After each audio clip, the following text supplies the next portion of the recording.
Hey folks, welcome to Snowpal podcast. Our guest today is Federico Sarquis. Fede is the head of developer relations at Crossmint, where he helps developers ship stablecoin infrastructure based in Argentina. Fede also hosts workshops and hackathons for developers. Fede, thank you so much for taking time to chat today. Hey Krish, thank you for inviting me. Happy to be My here. pleasure. Before we get started, we're going to talk about fintech, AI, agents, and vibe coding, and we'll see where the conversation takes us in the next 45 minutes to an hour. But before we do that, do you want to give a quick introduction about yourself and your company, what you do, so the audience, they know a little bit about you before we get started? Yeah, for sure. So, hey everyone, my name is Fede. As Krish said, Crypto Fede, if you've seen me around on Twitter. I go by Crypto Fede because I've been in crypto for quite some time, since 2017. I used to work at JP Morgan. I worked there for 3 years, doing some accounting on FX and working as a software engineer. Then I got kind of tired of corporate life, and then I decided to jump full time into crypto in the crazy world of startups and crypto. If you've ever worked in Web3, you know what I'm talking about, the difference in speed. And I've been doing DevRels for over 3 years now. I'm participating in different size hackathons, given different workshops, talks around Web3, finance, payments, and vibe coding as well, using a bunch of AI for different uses. And as Trish said, I'm based in Buenos Aires, Argentina.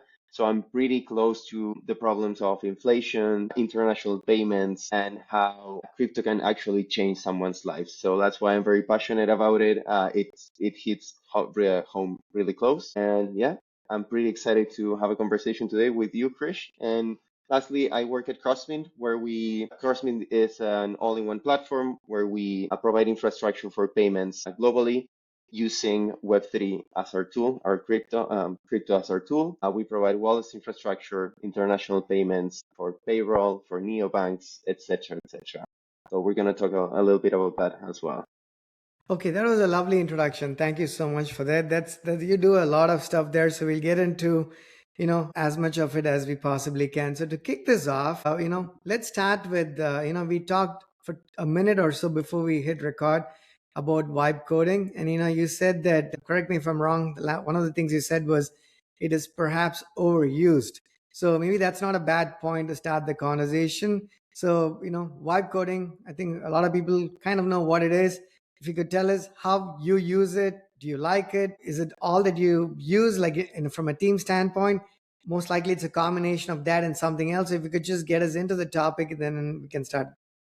Yeah, I kind of like using the term vibe coding because it triggers developers. Like you use it and you just ignite a fire inside of them, especially if they love coding and they really enjoy getting into the weeds of code. You say vibe coding and you ignite a fire, and that kind of people. I think the term is very broad and overused because, of course, like the narrative has been passed a little bit.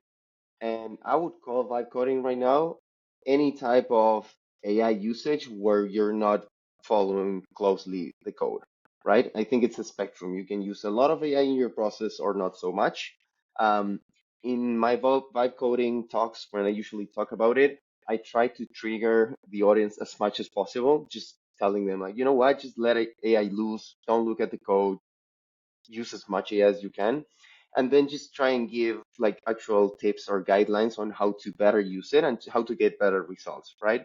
Like talking about prompt engineering and using different AIs or different models for different use cases, and also talking about what things really need oversight, human oversight and understanding code, and what things really don't need that much oversight, right? So that's why I think it's overused. It's like it's a spectrum. We're using the term very vaguely, but I think we cannot deny at this point that every developer is going to use AI. And if you're not using AI right now, you're kind of missing a little bit. And even big companies like JP Morgan, traditional corporate, they even have their own AIs because they know the power of AI for coding, right? So, yeah. Okay, no, very well said there, right? Let's talk a little bit about that spectrum. Let's go to one end of the spectrum where people are using it as non-developers. Let's say if Fede were not to have been a developer and he was using vibe coding tools, right? Whatever those tools are, it could be Cursor, it could be Windsurf, any in our plugins to VS Code and JetBrains and whatnot. What does it mean for a non-developer to use vibe coding? And if you can call out for some real examples of people you've seen use it, who've never actually written code perhaps in their lives? How did it pan out for them essentially? Yeah. So I love that end of the spectrum because I think those are the people that really extract the most value out of it. What I mean by that is I've seen a lot of product engineers, product managers, people that are really close to a product wanting to create proofs of concept, small ideas that they've had and they wanted to execute kind of fast and they couldn't do it before with tools like Lovable or Bolt and a bunch of these that just build the whole platform for you, right? Usually these are web apps, right? And tools like Cursor or Claude Code are usually for more technical people that want to dive into the code. But I've also seen non-technical people use Claude Code, right? Um, why are these tools really, really strong for these kind of profiles? Is because they really know and have the vision of the end product, right? They can define the product very well, the functionalities and where the product needs to go.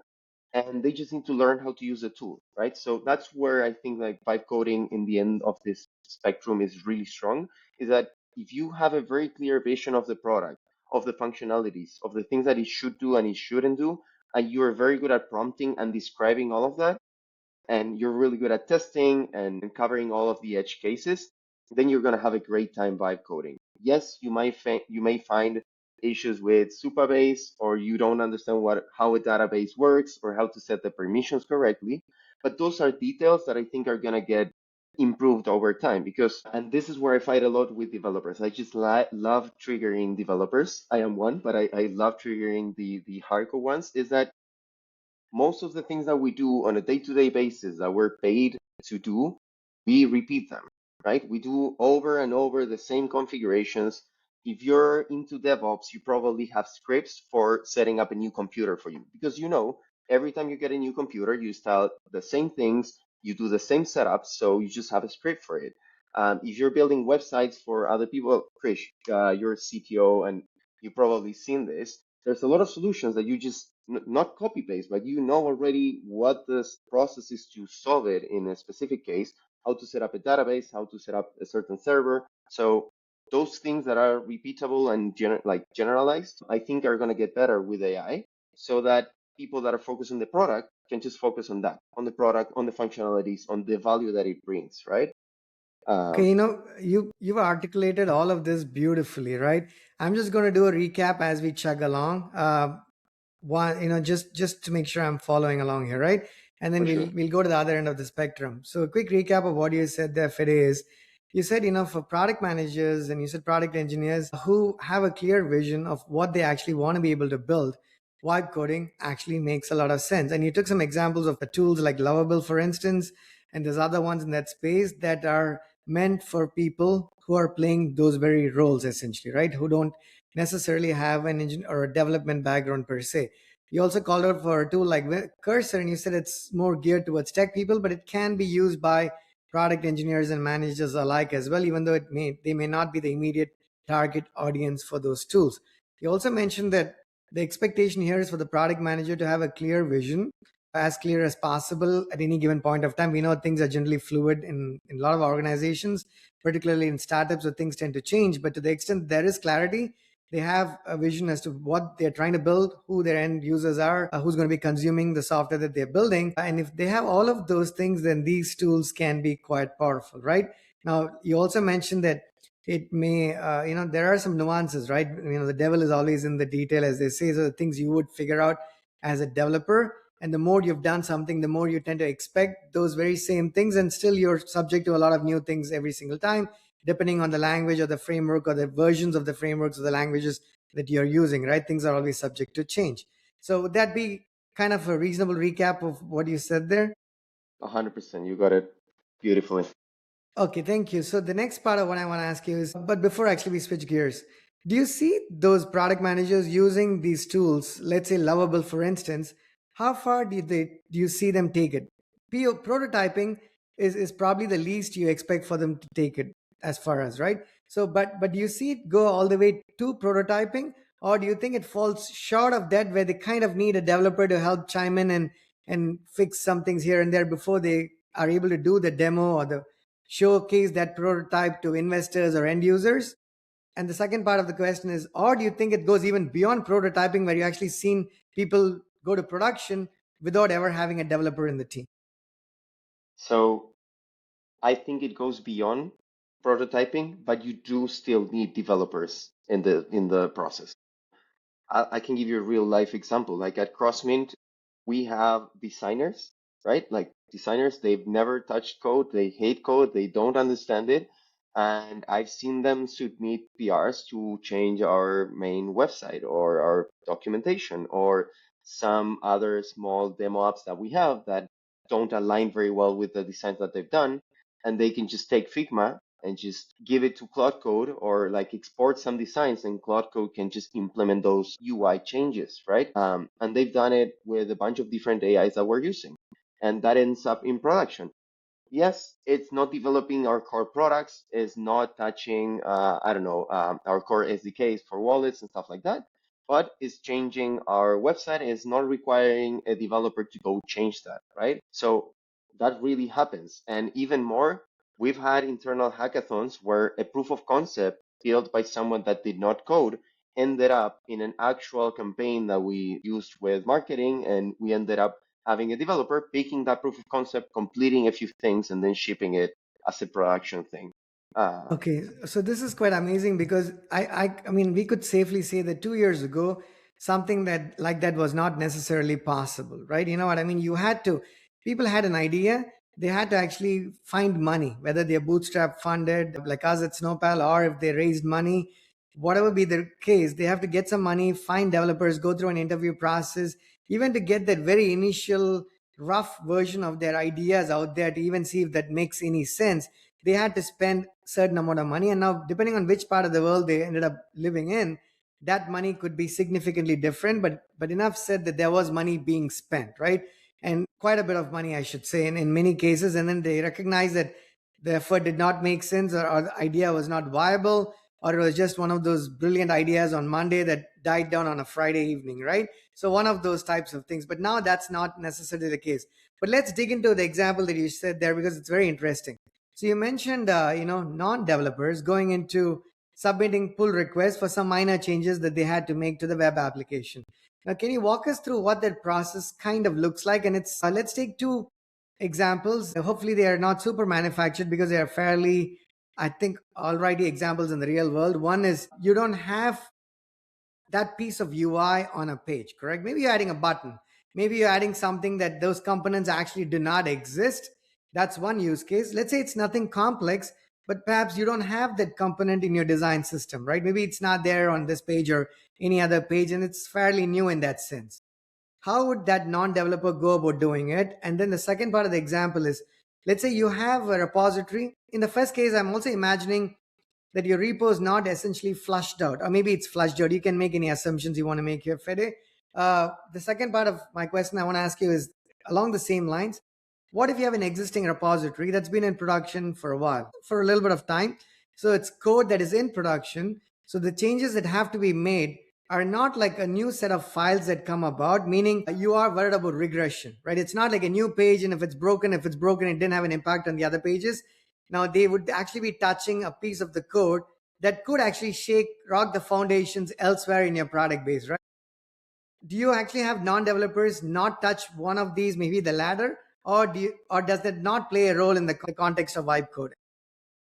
Great. This is actually a great question. I can tell you worked with a lot of technical people and teams because and my answer to you and to the people is mainly going to be that I consider new kind of vibe coders as junior developers, right? Would you just let loose a junior developer and then touch any part of the code base whenever they want without supervision? You would not, because they have no idea how to differentiate between something that's really impactful and that would break everything versus something that maybe doesn't really change if they break it in production or not, right? So to the both questions. In the first one, if the repository is kind of new and they need to create a new component that's not there, and there's not a lot of problem with them creating something new, it depends on the background of the person, and that's the beauty of vibe coding that I think a lot of people don't mention is that with LLMs, and I'll try to make this short, but like with LLMs, we have an amazing way of translating human knowledge and intention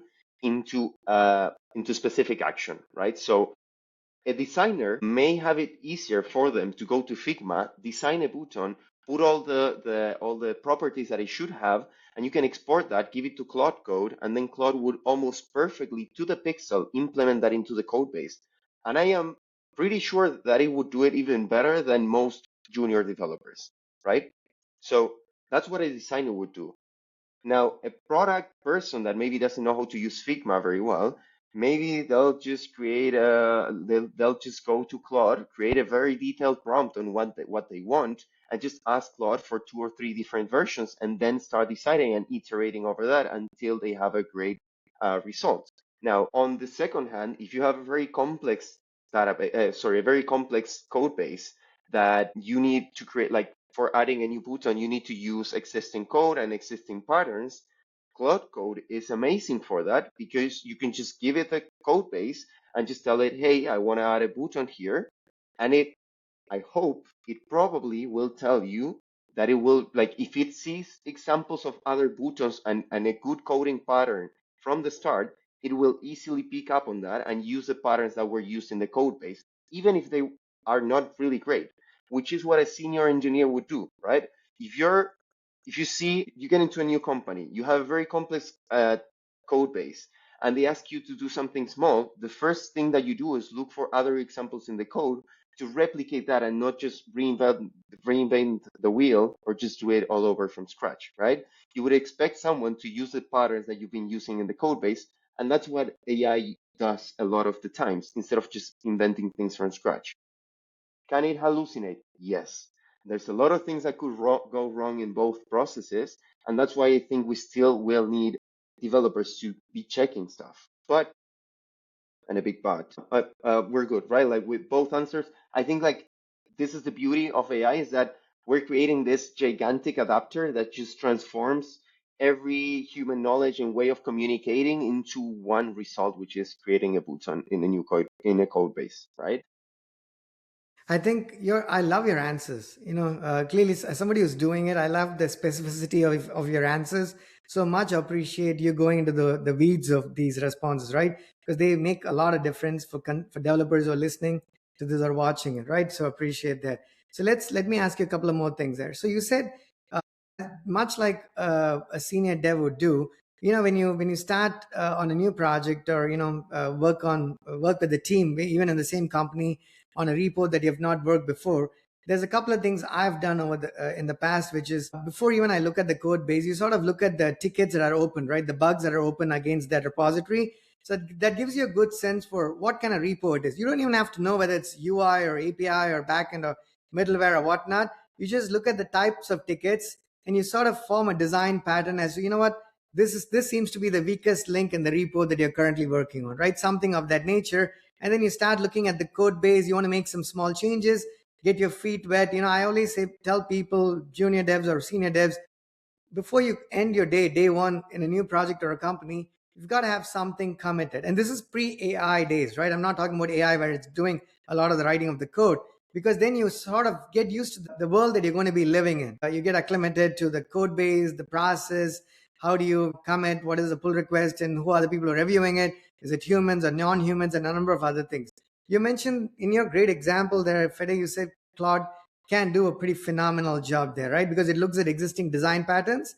The one specific question I have for you there is, so it's Claude is looking at a code base, right, at a repository, and it's looking for existing design patterns, right? And you said specifically that sometimes it looks at an existing set of patterns, and even if they're not perfect, it's still going to do something similar because it probably has an interest in maintaining the consistency of the code in that repository. In that context, with that as a premise, my question to you is, how does it do between, there are a certain set of design patterns you have in your repo, whether it's a Python repo or Ruby or Golang or whatever it is, but there's also a larger set of rules and guidelines defined out there in the larger world, which may or may not be in sync with your repo.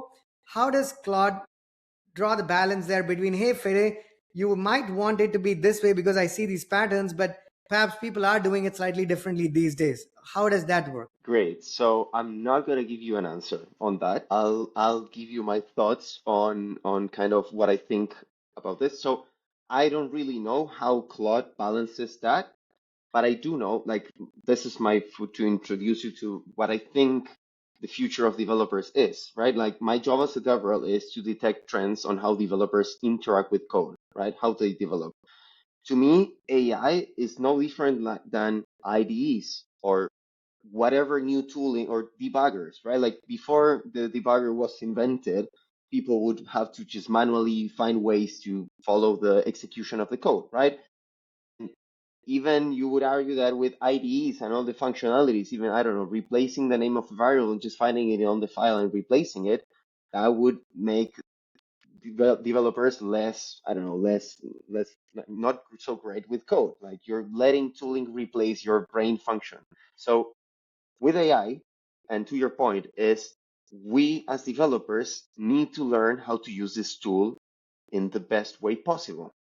And I cannot tell you what that way is because it's constantly evolving with MCPs, with skills, with agents.md, with managing different context windows. I've seen really great videos talking about how when you go over 80% of the context window that you have in a model, then it gets much dumber and it gives worse replies. So what I've found is that you need to use the tool a lot to understand what's your best way to use it to get the best result. So, a very clear example of what I'm thinking right now, what you asked. One would say, you know what? AI can do everything for me, and I see this bad pattern in our code base.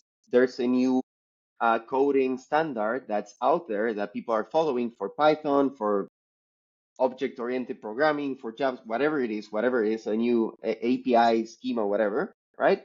And we want to follow that.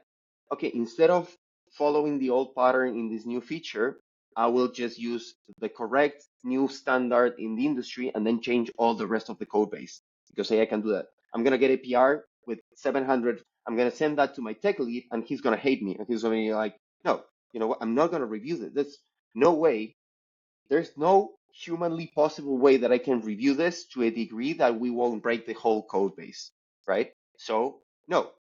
So that is human interaction. That has nothing to do with AI because if you get a junior and he changes 700 files manually with any IDE thing, you're going to say the same thing. It's like, this PR is too big for me to handle as a human and there's going to be too many mistakes, right? So at Crossmint, and I use Crossmint as an example because I was an AI hater before joining Crossmint. I really was like, this is not so important. This is not so big. I mean, this is a lot of hype. And now at Crossmin, they're basically pushing us to use as much AI as we can safely. We have guidelines and we have a lot of rules, but I'm using 6 to 7 different models with different types of context, and I'm learning to use different models and tooling for different things, right? I have my AIs for project management because they have context on Linear and Slack. I have my coding AI, which is Cloud Code and Cursor, and depending on how much code I want to see and touch, I use different tools, right? So this is all to say that the future of developing, I don't think developers will run out of a job. I think we will always have a job, right? We will always work in tech. It's just that we need now to better learn how to use this tooling. And that is not dictated right now, right? You need to tell Claude if you wanted to use the new standards or the old code based standards. And that decision is why I think we will always need developers. You need to understand how to handle context, what are the decision implications around that, and have a conversation with the AI to find the best solution. You know, such amazing answers. Here's what I'm going to tell you. If you ever want to come back to the podcast where the two of us do a hands on session for about an hour or so, you're more than welcome to do it. Just hit me up and we can set up some time because a lot of this I'm trying to Would love to. visualize. And when you actually start doing it, becomes a lot more interesting as well, right? So I think fair points, completely agreed. So one or more, two things before we switch gears a little bit. So we talked about non-developers being able to contribute to the code base. You also mentioned that developers need to be part of the mix because there are times that you need opinions, right? You need somebody corroborating the changes you're trying to make. also trying to see if your approach in general is in line with what has been happening, or what should happen, right? So you don't want to have a free hand there, they do whatever you want to do. But the one thing I do want to ask you as we wrap up that segment of this conversation is, let's say, but I have a question before I ask that. What percentage of the average code that's being written, quote unquote, today, Fede, do you actually think is generated versus human written? Great.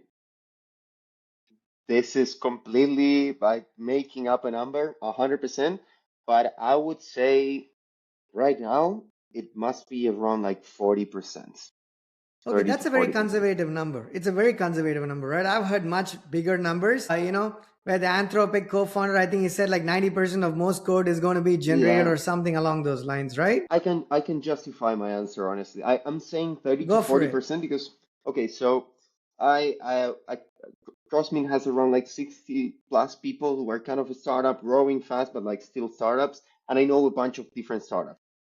Um, Twitter makes a lot of noise, and you see a lot of like this one-time founders or like single founders where they with just five AIs they can build a million revenue a year, SaaS, whatever it is. You see it on Twitter, you're like, right, everyone's doing it, I should be doing it. But then most of the code out there is still very legacy and enterprise and like companies again like JP Morgan, all the big banks, all that infrastructure is still being maintained by a lot of people that are manually coding because they cannot just let AIs loose in their code because they cannot take a production error. Like you just cannot have that in certain, companies using Smalltalk, you know, really outdated infrastructure that is still being maintained and updated. You cannot just throw an AI to it because there's not so much like public open source code for it. It's great if you're using TypeScript or React, but then if you go to more obscure, like less well-known languages that don't have a lot of code on GitHub and not really well trained, then you're in problems, right? Like working with really legacy and complex code bases, you cannot just install Cloud Code in your computer and let No, it I think it loose, makes right? sense, right? Perfect. So So what you're yeah, saying is 40% is, I like that number. That's a good number. But let's go with that number for my question, which is, so you have 40% of the code being generated, and let's say the number will continue to increase as these models get better and things improve in this space essentially. Now you have a code base that even if typically you have a team of four developers, let's say, who manage a code base. Between the four, I'm sure there's people who wrote and are not in the team anymore, people who joined the team. So there's not an even distribution of lines of code by the number of developers. I'm not saying that. But generally, if you have a few developers, you kind of have an idea as to, hey, I'm managing these modules versus those. I can still work full stack or across this code base, but I might touch this. You might be the default developer for fixing a certain problem or adding a certain feature. Now, if 40% of code is being generated, let's make it 50, or just for ease of conversation. If half the code is being generated, how does it increase the complexity of maintaining the code base? Meaning, when I go into a code base, how can I easily tell, hey, this part of these lines were generated versus some other lines that are sitting right below or above were actually handwritten? So when I'm fixing bugs, do I have to be, first of all, aware or cognizant of how the code was written or generated before I address the issues, or is that a moot point? And if so, how should I go about making the separation between those two segments of code so I can do a better job? great. I love your question. So as you said, some people leave the company sometimes and then come back. I don't know how many times you've been in the problem of like, okay, there's a bug in this area of the code. Who knows it? Josh. Josh left the company a year ago. Or even if But Josh didn't leave the company, as developers, we always blame it on the guy or the girl who left the company because it's much always, easier, right? Okay, go always, ahead. 100%, yes. And we can earn a few days of like researching and debugging, 100%. Right. So the great thing about AI, so I do think that we are using a lot of AI to write code, but honestly, the biggest upside of AI to me is getting into context really fast. So you mentioned before, and I really agree with this sentence of like, whenever you get into a new company as a developer, your number one goal or the company should try to get you to push something to prod on the first day. That means you set up your environment, you know the process, you know who reviews, etc., right? So with AI, with Cloud Code, you can get a really complex database and get it to explain it to you because AI is really great at getting a bunch of context, a bunch of code, and explaining to you in the terms that you understand. So if you're a technical person that understands code and you know how things are called and how things interact with each other, right? You can ask the right questions, right? How's this architecture set up? Oh, great. You have a database, you have this. What's it using for database? I don't know this name. I don't know this framework. Can you explain to me how it works? Oh, you have a configuration file here, you have this thing here, and then you have this annotation like tags around the code. Awesome. Great. You just onboarded me to a new framework that I had no idea about, that in the past it would have taken me going to the documentation, asking 5 different developers in the team. Most of them don't really know how it works. They just know that they annotate the code a certain way. They just copy the code that was before, paste it, change the names, and that's it, right? So I think that AI, yes, we're writing 50% of the code with AI, and maybe we're losing a lot of context from it, but also it's so easy and so fast to gain context right now with AI that I think we're compensating for that kind of bad thing. Yeah. Okay. And then just to wrap up that when you go into a code, do you need to make a distinction between code that was generated versus code that was humanly written, or is that not important? I would not do it. I don't think it's important, honestly. Okay, so you just look at code as though it agnostic to whether or not it was generated. You look at that. The only reason I even ask that question is, do you fix generated code by code that's mostly generated, or do you have a combination of you manually addressing code that's generated over a period of time? Interesting. So I think you kind of can tell when the code is generated. Usually you can tell, right? A lot of comments, a lot of like variable names and like structure and stuff. Maybe we see it as something bad now. Are you telling me that in 10 years that generated code is not going to be the same as an humanly written code, right? Right? No. Also, if I tell you Claude Code wrote this code and this code was written by a freshly out of college developer, which one would you prefer? Honestly, I would choose the Claude Code one. Right? No. Not Totally. Right? not not dumping on the newly grads. I'm horrible at coding. I'm not like shaming you. It's just that Claude Code has an amazing, like a countless amount of code examples in its Code mind, and it knows examples. how Right? to No, makes replicate. sense. Yeah, yeah, I want to get to the fintech, but this conversation is way too interesting for me to even want to actually switch gears. So I'll do justice to the extent I can. So we talked about code generation, bug fixing, all of those things. Anything else that we've not sort of touched upon here that you think is important to this part of the conversation? we could. I know how to intro the fintech part, talking about what vibe coding is not great at, actually. Let's get started with that. Great. So when you're vibe coding, great, you need to manage context, right? And there's a lot of things that your AI can get context on, but there's a lot of things that it cannot, right? So when you talk about fintech, right, with Crossmint, we provide wallets SDKs. So like the technology is there. It's really easy for you to set up a wallet and send and receive stable coins around the world, and you can offer that to your users. They can log in with Google. That is beautiful and amazing in a non-custodial way, right? But if you want to do it in a custodial way, or if you want to offer services in certain countries for on-ramps and off-ramps, and you're not using Crossmint, for example, how do you handle all the regulations that you have in different countries? Can you give that context to your AI? And do you know how to enforce those regulations in the code, for example? That's when things get a little bit messy and blurry because we were sold this idea that a solo founder can just sit down in their living room and make $1 million a year and do whatever they wanted, right? But this is in the new AI era, right? Post AI and all the things that we're having, regulations, all these like compliance stuff that we need to follow is not that easy, right? A lawyer can get help from AI to do research and to build documents and to present stuff, but the legal entities, the governments, and all of these things are still in place. This is kind of why, like at Crossmint as well, that it's a lot of the work that we're putting into is getting all these licenses and understanding the regulations around the world. It's because with vibe coding, you cannot just vibe code a bank, right? Like you cannot just um, create a new fintech out of nothing just in your cell phone and just be like, oh yeah, great. I'm gonna handle people's money. You cannot do that. And I don't think you're going to be able to do that in the future. So there's a lot of professions like doctors, like lawyers, etc., that still need all of that compliance and regulations. And that is very far away from vibe coding, right? Yeah. So Okay, business good. requirements. Let me Yeah. take a sort of an unrelated example and tie this to this, right? Let's say if I were to open a restaurant, right? Say I live in Northern Virginia, open a restaurant. Now, I don't know anything about running a restaurant, but let's say I'm able to hire people, a good chef and somebody to greet the customers and, whatever else, the basics of what you need to get a restaurant up and running in terms of licenses and, for the bar and whatnot, right?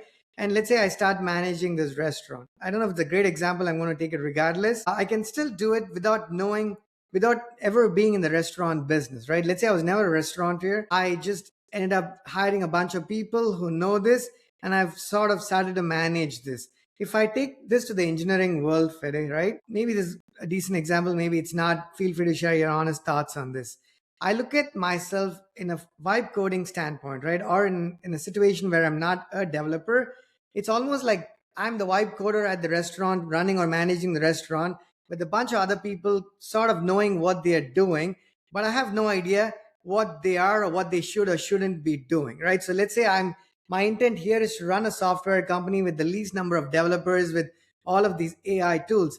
Am I sort of could I in future or down the road lose the forest for the tree where I have no idea what is actually running in production, and I'm not manufacturing this example. I will tell you, I've talked to founders who have actually seen their products through and the vision through to production without ever seeing a single line of code. I'm not saying every founder has to be an engineering founder, but they've actually not had any engineering person to lead this effort in a team, and they've seen their product right through to production. And maybe it works on day one, maybe it works on day 10. And I always wonder, will it work on day 10, 100 or day 200, or will it stand the test of time? So I just want to get your thoughts on how should the composition, given that being the context, what do you think the composition of a team should be today? Like a software team compared to like 2 years ago, what are some important roles that you see begin to appear now that weren't there before? And what are some roles that were there that have begun to disappear? And if you could just compare and contrast the roles, and you can take any examples, that we would like to get a sense of what the team comprises of today. Yeah, for sure. I think in this kind of question, we're touching a little bit of everything from like tech to entrepreneurship as well, and like company creation, product, etc. I like your restaurant example. I'm just thinking that with any kind of business, you're gonna go into it with the unknown unknowns. There's a lot of things that you'll find with time that are blocking your business or damaging it, and you'll just iterate and improve them, right? For teams right now, I just feel like with AI, vibe coding, and all the tools that we have now, with just one really strong technical leader, you can do a lot, and get to production really fast. Now, this is always keeping in mind a smallish product that maybe can get like thousands of users, but not reaching the point of a Netflix or a Google or like a really big company that has.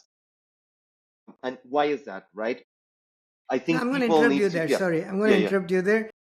So I like your example. I just wouldn't say, let's take not Google on the other side. Let's take 1,000 user product versus a 50,000 user product, right? Or 100,000 user product. I mean, perfect. it's 50 times the number, but it's not in the millions, right? If you could speak to it Yeah. with those numbers.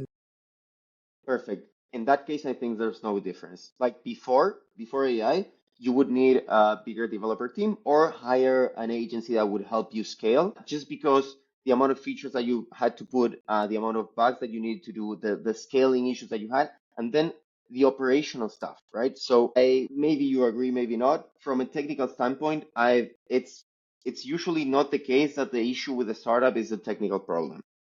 It's not that, oh, we have a bug that we cannot fix for months now, that we don't know I how to couldn't fix. agree. I couldn't agree more. Please Yeah, continue. yeah, no, so like it's usually never the technical problem, right? It's never we don't know how to scale it more. There's always going to be someone that you can hire or pay to scale more or get more users. Just now with all the infrastructure that we have, you just pay for maybe you get a bigger bill on AWS, right? Maybe you need to optimize that. Yes, you're losing a lot of money, but again, that would be a money problem. So it's always a people's problem, a money problem. It's usually never just the tech itself. So Right now, yes, it's easier to build stuff. So I do think you need a smaller developer team to get to a place where you can have users and they can, you can build a product. I think the iteration and the feedback loops are much faster right now, so that's better. We're going to start seeing a lot of really bad applications all around because a lot of people can single-handedly just build something good. But I think that's great. That leads more innovation, that leads to more testing, that leads to more options for the consumer. So that's awesome. Now, if we scale, as you said, from 1,000 to 50,000 users, I don't see that as a problem. I think the infra that we have now, with what you can do a one-man show with a bunch of AI helping it push forward.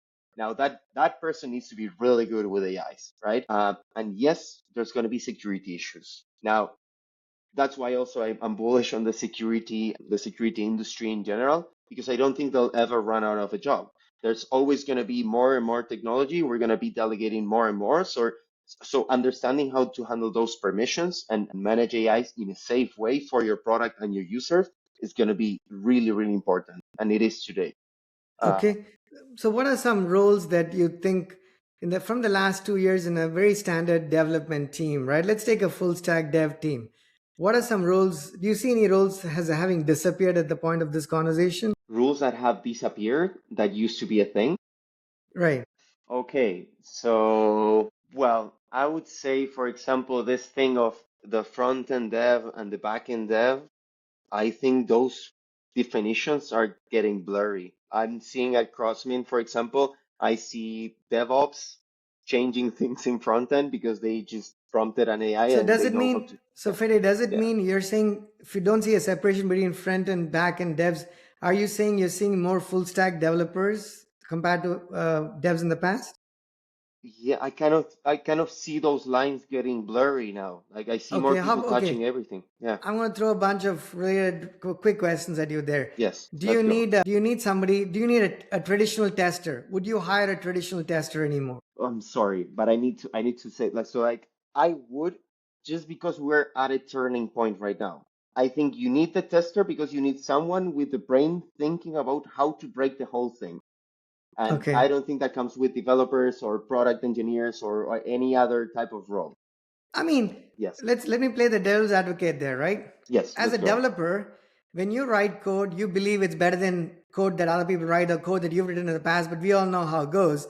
So you have this muscle memory to ignore parts of the code that you would have written wrong because you probably have always written that piece wrong from the beginning of time. But if I gave that to a second developer, somebody who's reviewing your pull request, for instance, they Yep. can wear this hat, right? They can play this role because finding faults in things other people do is something humans have as a very natural trait, right? So Yes. if I have three developers in the team with 40% of the code being generated and pull requests being created, and there's a lot of tools that do a lot of automated pull requests, PR reviews and whatnot, right? Yada yada yada. So can I not have the other two devs sort of play a part-time tester role and not actually have a full-time tester in the team at all? Yeah, you could. But let me ask you this. Do you think the average developer, sorry, is good at testing? Have you Great seen that in question, right? reality? Great question. So maybe then is that the point then where you had a team of three developers, one tester, and one product manager? Now that shrinks to a team of maybe 1 to 2 developers, and the tester becomes a shared tester across different teams, for instance, and then the product manager is shared across multiple teams. In other words, you kind of have those roles, but the amount of time each of them needs to spend in getting the same number of things done has dramatically reduced, so you can actually scale the same human to multiple teams. Is that sort of, does it make sense?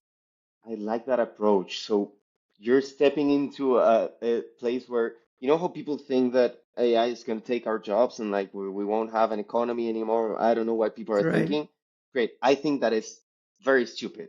And I'm sorry, like I understand the anxiety, I understand the fear, and I cannot see the future, right?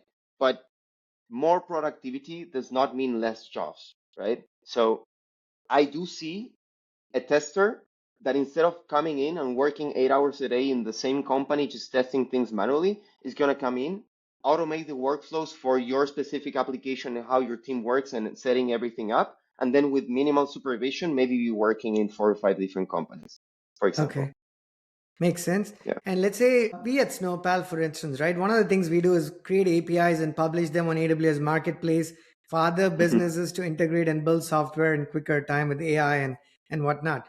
We have multiple languages, a number of different languages like Golang, Ruby, and TypeScript, and you name it.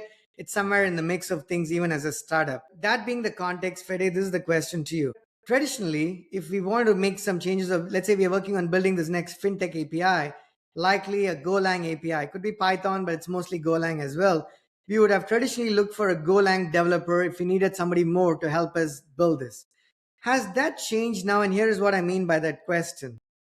Does the does language and your awareness of a particular language and your experience in that language continue to play a role, or can I now say that, hey, as long as Fede is a good developer who's able to solve engineering problems in quick time and better than other people, I could care less what language he spent most of his career in so far, because he can now write code in one language and probably have AI just convert that to another. So what do I care if Fede has Golang experience or TypeScript or Python experience? So speaking of today, I think you still need someone with some kind of experience in the language if you want to get things done fast.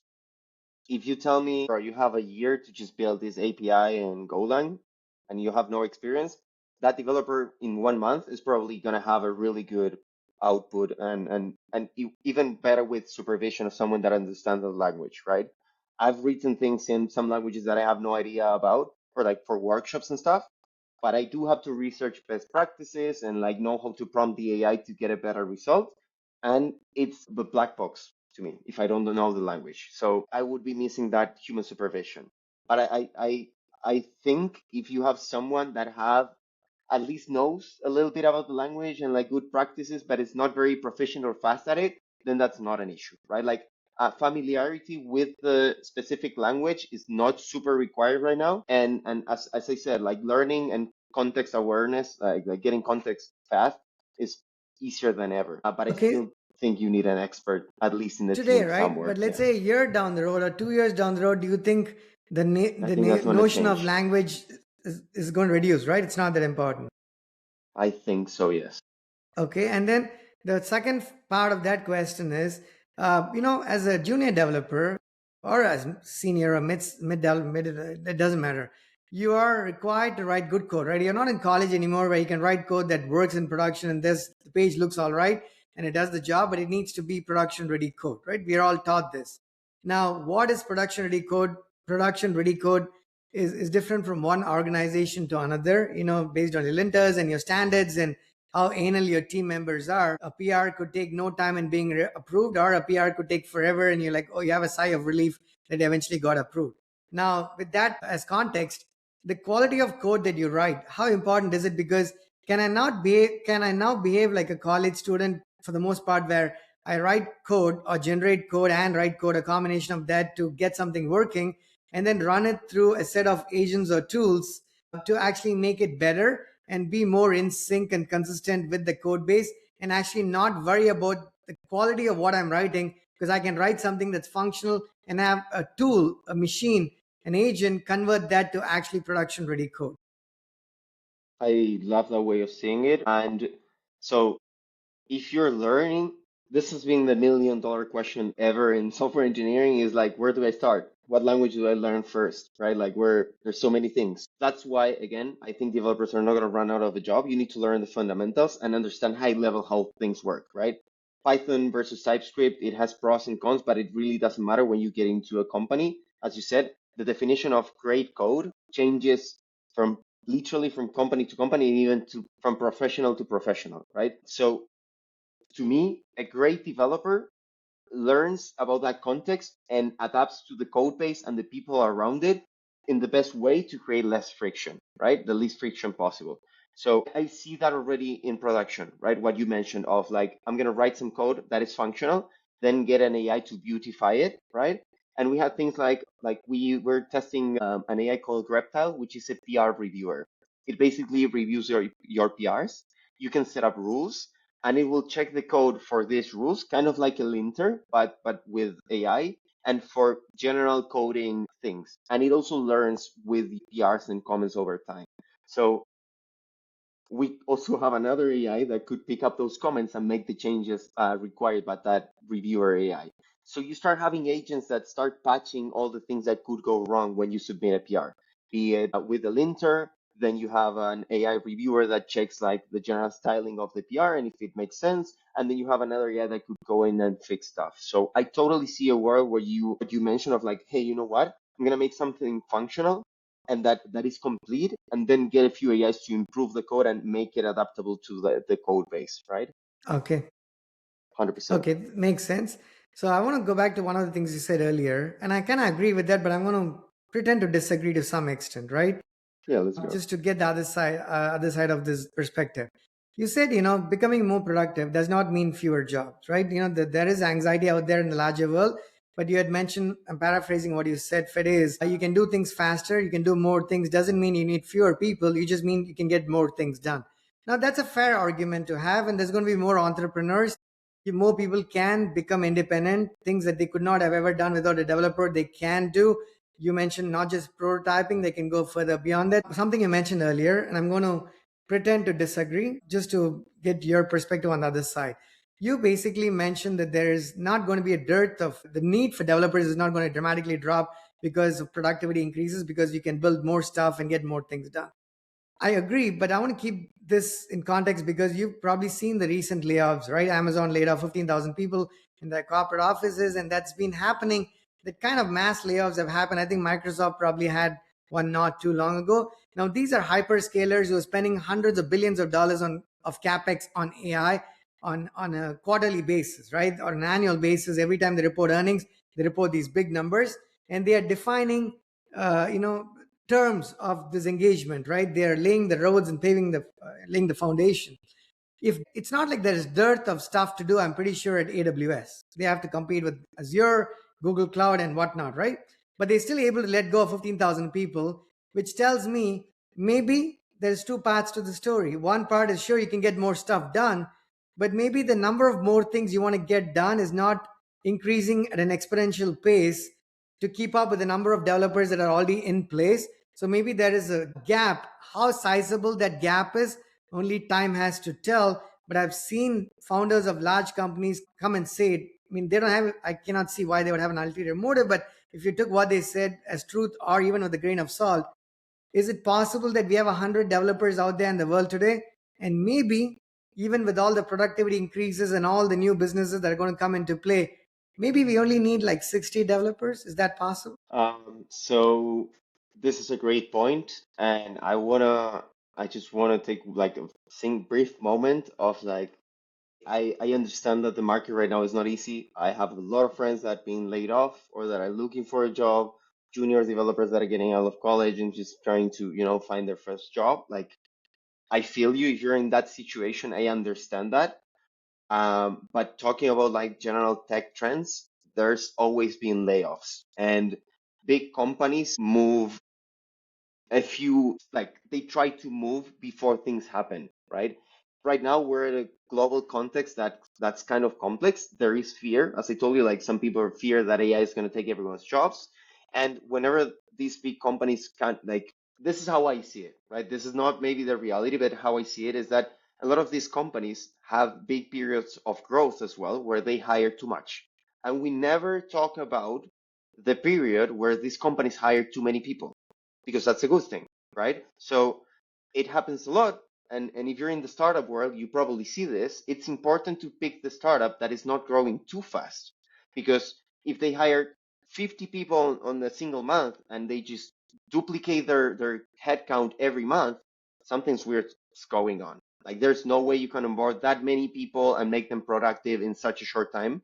And then what happens is that 6 months later, there's a layoff and they say, oh, they fired 20% of the workforce, right? So what I mean by all of this is, like, I think we need a bigger time frame. I do not attribute the layoffs that we've seen to AI. No way, because we're just talking about how we're learning to use AI. There's a lot of unproductive stuff. I have a bunch of code that's horrible that is not working anywhere. I take a lot of time learning first Cursor, then Claude, then using ChatGPT, then another AI, then Reptile, then Devin, then and I'm losing all of this time onboarding on new tools. I'm context switching constantly. So like even though I am more productive and I have a bigger output, I don't feel I'm that much more productive than before. So what's happening there? I feel that with myself as well. So yes, the output is greater, but is it really more productive? Should I be better at prioritizing and deciding which tasks I want my agents performing to create a bigger impact in a company, in my job, in my day-to-day life, right? So this is a classic issue with automation, right? Automatization. How many times you have that developer in the team that wanted to automate everything? And it's like, bro, that takes you 2 seconds every 3 weeks. There's like no need to automate it. You're losing time, but it feels productive, right? So all of this to say is, I don't think we know how to use AI in the perfect way yet. We still have long to go. The tools are still developing and we're learning how to use that. It is not an industry-wide phenomenon. Yes, in the US, 100%, right? Or big companies are there, but like really, really big companies that make a ton of money are using AI, but not to the extent that startups are using it. And then the layoffs, in my opinion, are a symptom of what the companies think it's coming, of the recession that people are talking about, and then the crazy hiring that happened a few 2 years ago, three, and post COVID and all the remote and right with no offices, we can hire a lot more people now, right? And then they discovered productivity issues, getting back to the office, a lot of people quitting as well. So I would not attribute the layoffs to AI only. Honestly, it's a much more That's a complex very, scenario. very, Yeah. very fair response, right? Do you have 10 more minutes? Yes. Yes. Okay. 100%. I'm So having let's, fun. That's why. okay, thank you. Let's do some rapid fire-ish questions, right? I mean, if you could Let's do keep your it. responses to under a minute, I can ask more of these questions. Yeah. So let's go. First question. I don't know if Fede graduated yesterday, but let's say Fede hypothetically graduated from high school yesterday. Would Fede be going to college and spending the next 4 years picking up a formal degree? Fede would try to find something shorter, maybe a 2 year course or something like that, where I could learn programming fundamentals and maybe get taught AI by more senior people, and then learn by myself as much as I could and try to Okay. get a job as fast as possible. Yeah. So the intent there is not so much a fancy diploma, but the intent there is more vocational skills, meaning I want to learn something that will actually make me productive, right? Not to appease, not to have it mark, have more check boxes done, but simply literally to know what you need to know. I did my 6 year career in software engineering and I'm missing my thesis. So I don't have my degree, but I have the knowledge and I appreciate the time that I did it. So yeah. Okay. The second part of the question, maybe it's a simple enough question. Would you spend, like if you were in the US, right? College education is generally expensive, but in America, I think it's preposterously expensive. Would you spend $100,000 to learn anything by going to college? Not really. Okay, fair enough. In terms of, and these are not in any particular order, all right? So just a bunch of things that came to my mind. Outsourcing. A big industry in different parts of the world is, building software is rather expensive in the US. So there are times, many occasions, you find extraordinary developers in other parts of the world, right? I mean, nearshoring in South America, Latin America, and then other parts, maybe Puerto Rico, but you also have people as far out as India and South Asia and Southeast Asia. Now, people have skills everywhere in the world. Remote work became prominent because of COVID, but someone like me, I've been doing that forever. So you have great people in software engineering as a field where you can find the best people no matter where they live and bring them onto the team. But that being said, one of the reasons why you also went outside the country in the US was to get more out of your dollars, right? You want to save that money and get good devs, but at more affordable prices. AI, as we both discussed here, is making things productive, right? Where you needed 4 people, you probably need 2 people or one person. Now, there's two answers to this, possibly, maybe more. But the more difficult part of the question, in my opinion, is do you see this have an impact at all on outsourcing, offshoring, nearshoring? Because it's becoming cheaper using tools and agents to build software that you would have done. Now, if you're building more, sure. But if you're building the same thing, you're in large companies maintaining the same types of repos, what do you think is the impact? Is there any impact? If so, what is the extent of that impact? And the last part of the question is, how do you suggest that people who don't live in these countries and live elsewhere providing these services be better prepared to providing this help? I think AI is democratizing anything. So I know developers here in Argentina that barely can speak English, but because they communicate over text, they can find jobs and work with someone that speaks another language. So that's creating an opportunity that was not there before. So yeah, I think it's democratizing, and I think it's spurring the global economy a lot more. Like, we're going towards a global economy where, yes, in this past year, someone that you would hire from Latam or India or like whatever it is from the US, which is usually expensive market, you would get cheaper like workforce for whatever you needed to build. But I think over time that's gonna bear a lot more. And right now you have a bunch of remote companies that have geolocated salaries, so they adjust a little bit for cost of living, but I think that makes it more fair for the whole world. Makes sense. So does it mean the crux of that is, do you see there being any impact on outsourcing as a business with consulting companies, or do you think it's not as much of an impact? I think right now there is an impact, especially in consulting, because people are realizing, you know what, I could just, the value that I'm getting from outsourcing all of this, I could just get it with an AI and get a kind of similar results. So yeah, I do see it a lot, like really impacted. But again, the quality professionals that learn how to use AI and then maybe learn how to steer it in a best way, you can find a lot of opportunities there. Okay, makes sense. How has your hiring process changed? Like, let's say a couple of years ago, I mean, you can assume it depends on the type of role, the seniority of the engineer. I get that part. But let's say you asked some complex questions related to algorithms and whatnot. And do you remember the syntax or that particular method or function or things of that nature? Now, you're probably not expecting that, I presume. So, how has your hiring process changed? You can pick one role, any role, and assume ceteris paribus conditions. Maybe somebody who's a mid-level engineer from 3 years ago to today. How are you interviewing different? The conversation has changed a lot because I think, and I hope it changes for developers as well, because I'm still hearing that a lot of processes are really outdated, asking about very specific, hard technical questions, right? Which I've always hated tech interviews. I've always hated them since the start. I can give my reasons if you want to get into that later. I can rant. But in this case, how the process has changed, we tend to focus a lot more on thought leadership and like how visionary the person is and how creative the person is and how this person understands like higher level processes, right? What I mean by that is like, can this person adapt really well? Can you tell me like what things have you experimented with? What things really worked well? What didn't, right? A lot like, I don't know, like this interview, right? I want to understand what trends do you see, especially for like a dev role, for example. Can you detect trends on different social media and talking to developers and understanding how the process of developing has changed? Can you like tell me how you would leverage or take advantage of one of these new trends? Like we're talking about like really new stuff, right? Yes, we check the basics, but we also think about like, can you adapt really well and can you change tools really fast? And can you really adapt to the new things that are coming out? Because we don't know the future. We just need people that are really well prepared for that. Okay, and then would the last part of the question is, if you're hiring a developer versus a product manager versus a DevOps engineer, are you still continuing to look for skills around that particular role? Or given the fact that the lines are great between one role and the other, are you expecting that person to, of course, know what they are committing to know for the role that you're hiring for, but you actually want to have them do things beyond that role as well? Be on the road. So like we look for the basics, right? For what you need to be performing in your role. But I don't think it's not I don't think it's longer the case that you expect the designer to just be designing, right?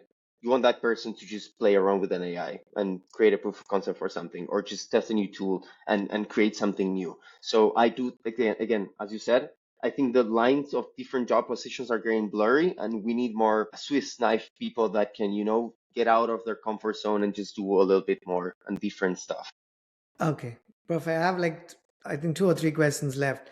In terms of Sure, yeah. skills, what are, like, if you have to name, like, for an engineer or somebody who's onboarding an engineering team, maybe they're not a developer themselves, but doesn't matter, right? What are some five, if you have to name three or five top skills, like it could be tools, technologies, or skills, what would those be? But honestly, kind of, so I'm not a native English speaker, and I learned this word a few weeks ago, maybe months, which is agency. I love that. I think that's the only thing that we're looking for, agency, meaning We give you a task, we give you a problem, not even task, we give you a problem. Come up with some solutions, bring us creative ideas. What can you bring to the table? Use the resources that you can, just use any tool that you want. Just tell us what you need, but we need agency. We need problem solvers. For specifically for developers, that was kind of always the case, right? Like you need problem solving skills. But now I think that's like spreading to almost any role, right? Because you have AI, you have someone that can answer to you with a bunch of context. So agency is the number one, I would say. Oh, that's a brilliant answer. I love it because, I mentioned problem solving earlier when we discussed, and over the last 20 years of being in this business, I think languages have changed, libraries have changed, versions have changed, the industry has changed. The one thing I've not seen change is the need for people who are able to solve problems, right? What you're saying here is take that beyond the developer and then take that to every role in the organization. So give me a solution. It could be half baked, it could be ugly, it could be dirty, it does not matter. I have something that's functional to look at, to review, to comment upon. So before you come to me with 20 questions, show me something and back your questions with the with that artifact essentially, right? Completely makes sense. 100%. Tools and technologies, your favorites, right? Things that you're using. It could be languages, it could be frameworks, it could be tools, it could be cloud providers. What are some that you kind of like and enjoy and work on that you would like other people to check out as well? Yeah, so I've been using, yeah, Cursor with Cloud Code a lot. Classic, but like I'm loving it, honestly. My coding skills are not great. I never loved programming and like debugging deeply for hours. I love the product of code. So with the rise of AI, this was like the best news for me because my coding skills are going down, but my like the AI is compensating for that. So Cursor plus Cloud Code is an amazing thing. And then I've actually played a lot with Vault as well. It's similar to Lovable. I just use Vault more. And it's great because I can just talking with a friend over, like having a beer with a friend, they have an idea, and I'm like, bro, check it out. I just take out my laptop, make it through prompts, and you get kind of a functioning version even with connected with Supabase and a bunch of stuff like that. So it's mainly for vibe coders, not so many for coders, for developers, right? Yeah, I would say that. What about, I'll ask you a couple of more things, right? What is your favorite language? What language do you like to code in these days? Great. I'm using a lot of TypeScript. It's the most that I see around. I love it. I kind of love it. Yeah, Okay. it's And your easy. Yeah. favorite cloud provider? It doesn't have to be one of these hyperscalers. It could be one of them. It could be anybody. Who is your Vercel, default choice? Vercel would be. Yeah. Sorry? Vercel, Okay, Vercel. Okay, Vercel. cool. Yeah, Got it. yeah, yeah. Yep. Then the last part was the database of choice. Like if you need a persistence tier today for whatever it is that you're building, what are you picking? Yeah, I've learned to use a lot Supabase lately. So I'm the vibe coder stack, literally. That's me. Remember, I'm a DevRel. I'm not a developer. I don't do a lot of production code. Don't follow my choices for that. But if you want quick stuff that you can pump out like demos and stuff like that, that's why I use TypeScript, Vercel, and Supabase a lot. Yeah. Okay, perfect.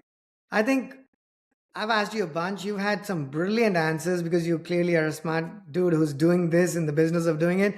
So I appreciate that response. I have one last question for you, but before I go there, do you have any questions for me? Uh, I do, because I can tell by your questions that you've struggled with a bunch of technical teams, with a bunch of different technologies and all of that, right? And you probably worked with a ton of clients building different types of solutions, right? I guess my question to you would be, and this is probably for the people looking for a job or stuff like that, what is the like one thing that when you're in an interview talking to someone, or what is the one thing that you are looking for when you try to hire someone, whatever role it is, Is that a technical requirement or a non technical requirement? The one thing I'm looking for. whatever you say, that thing that when you're talking to someone, it just clicks and you're like, I want to Yeah, give this this person an could be a very opportunity. cliched answer, but I'm going to say it because that is genuinely the actual true answer. Having done this for over 2 decades now, right, Fede? The one thing I've had, it's difficult to find good engineers, right? Good people, smart people, right? I mean, I understand that. I appreciate when you find somebody, you want to hang on to them and do everything in your capacity so they don't leave. But I think what's even harder than hiring good people is, in my experience, has been hiring credible people, right? Honesty is not something that it's comes easy in my experience, right? So it's always being able to tell if somebody has done what they have done, or they claim to have done what they may or may not have done. And sometimes some of us can tell that in 2 minutes. Other people who have spoken to have just had this notion of trust, and maybe they're not in the business of doing that very thing that they're hiring for. And then they're like, no, this is not who I actually hired, or this is not what I thought they needed, they did or did not know. And with I think that's become even harder. People are resorting to video interviews, and hey, are you wearing AirPods? Are you wearing two AirPods? Are both connected to the same thing? All these things that you shouldn't have to worry about, because you should have a very honest conversation. But that continues to be a challenge. You would have thought the world hopefully is slowly maybe becoming a better place, and at least one would hope it is. But that may or may not change, right? So honesty is very important. And in the age of where we are at and where we are going, I think it's going to become much easier to call out for those lies, for lack of a better word, right? So you've got to be flat out honest, right? What have you been working on? What have you done that you're proud of, right? And when you say what you're proud of, it's not what your entire team did. I mean, I cannot work at Meta and take ownership for Instagram, right? What did I Yeah. do specifically to make that team better? Because sometimes people come and tell me, I did this, and you throw me, I work at this 20,000 people organization. I'm like, great. I'm sure they're like $600 billion. How many Yeah. millions did they generate because of your contribution specifically to that team? And how you can articulate that part of your contributions makes a ton of difference, right? Now, when you've done this for a while, you can tell, right? The body language gives it away, and you're nervous. We're all nervous during an interview. I did a podcast not too long ago, Fede. It's been a little while, but about live coding, right? I've done a lot of live coding sessions myself.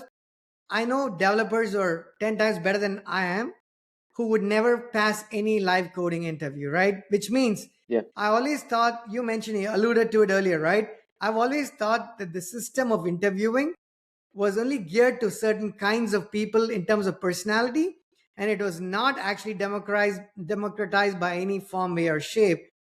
Hopefully, AI maybe plays a role in making that better, but I'm yet to necessarily, see it or spot those differences.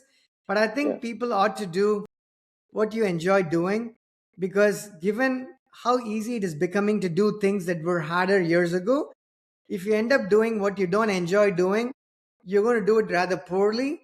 And the person who enjoys doing it is going to do it better already, because they enjoy doing it, but now they also have a bunch of tools to do it, and they're going to go out and learn more.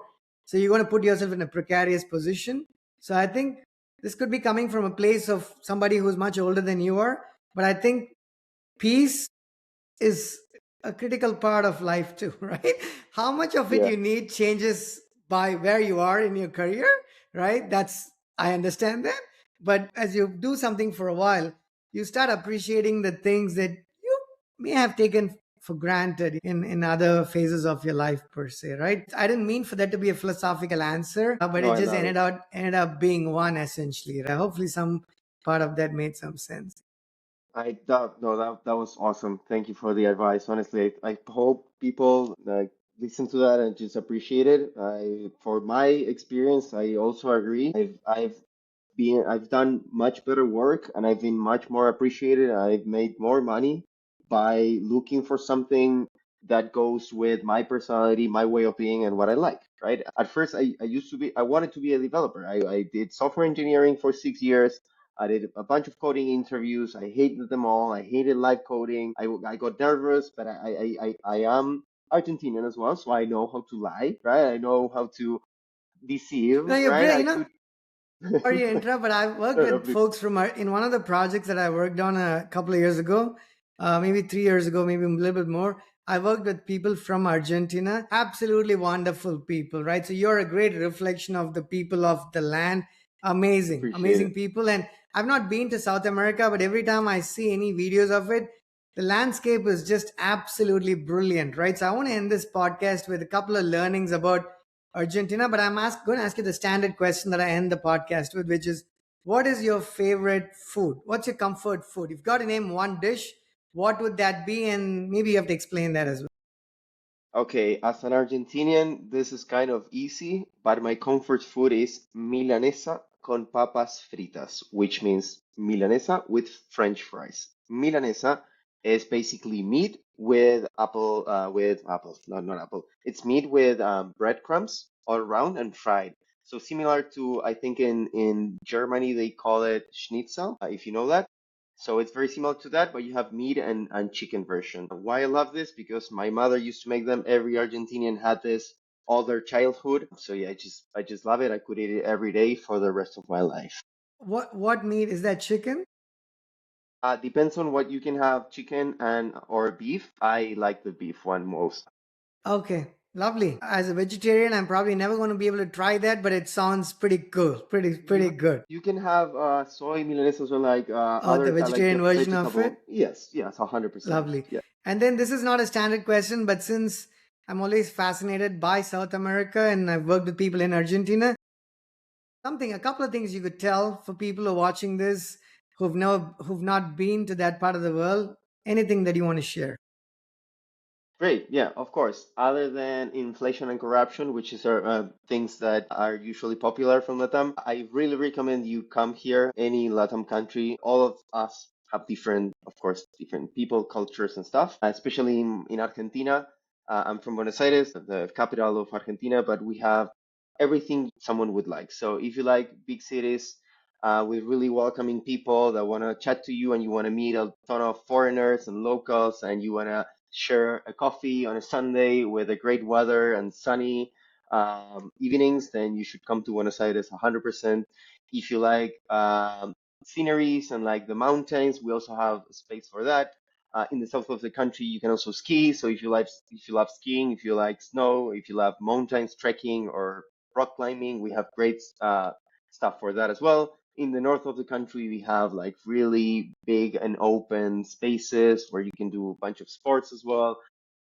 I don't know, deserts and really, really nice scenery of different like colored mountains and stuff. So we have a little bit of everything.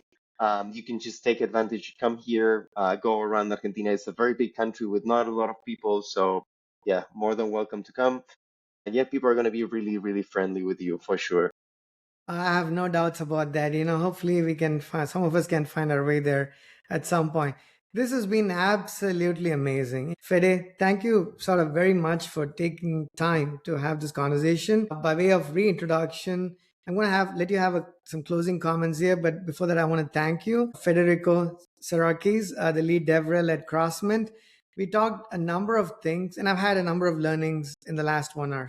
Thanks to you for teaching me and for teaching a lot of the people who are watching or listening to this podcast, right? So that's a thank you from me and a lot of us here. That Any closing comments, and after that we'll just call it wraps.